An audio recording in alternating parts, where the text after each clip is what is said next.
Friday the 8th of January 2021 at 1 p.m.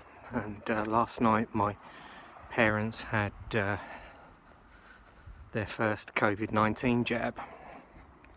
I was talking to somebody who's a healthcare professional recently who coincidentally had some health issues a couple of years ago, and I was saying to them, they've got a very trustworthy mind and critical thinking skills, and I said, what do you think of the vaccine as a healthcare professional, as somebody who's working on the front line of all this?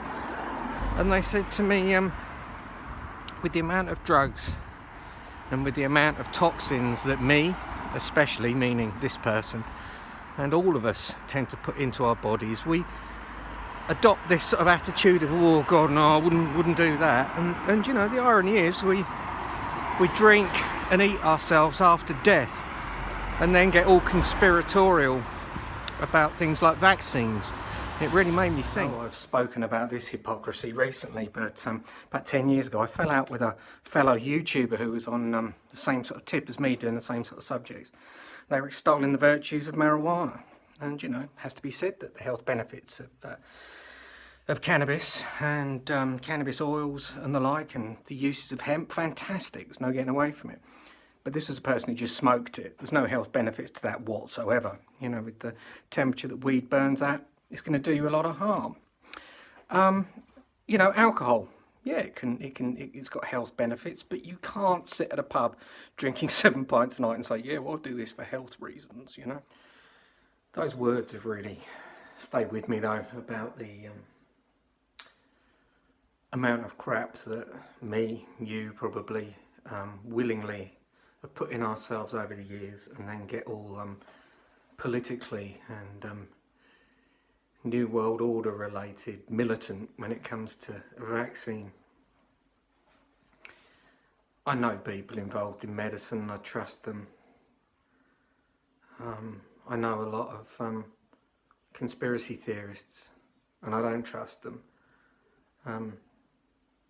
As people I probably would, but I'm afraid that having gone through the whole education that I was given by conspiracy theory, I still question everything, but I'm in no way, shape or form moved by what I've heard. I know there are things that have happened historically that can be proven. You know, they weren't quite as the state may have presented them, but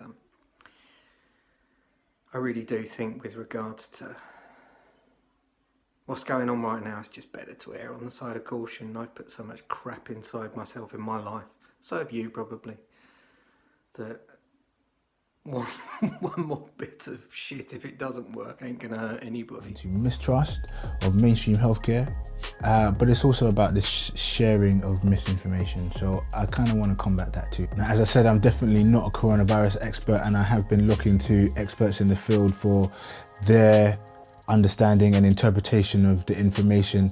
And I would say probably unsurprisingly, doctors are analysing the info and taking it. I had to queue up for 3 hours in a staff queue full of doctors and nurses to get my coronavirus vaccine. And speaking to my colleagues who are other surgeons, other doctors, other physicians, the general feeling is that we are majorly exposed in hospital, and that this is a welcome step. This is a welcome movement in the right direction towards ending this pandemic, and that the information and the science is robust. The technology has been developed over decades. People were concerned that this came out quickly, but we have been developing vaccines for a long time. And these mRNA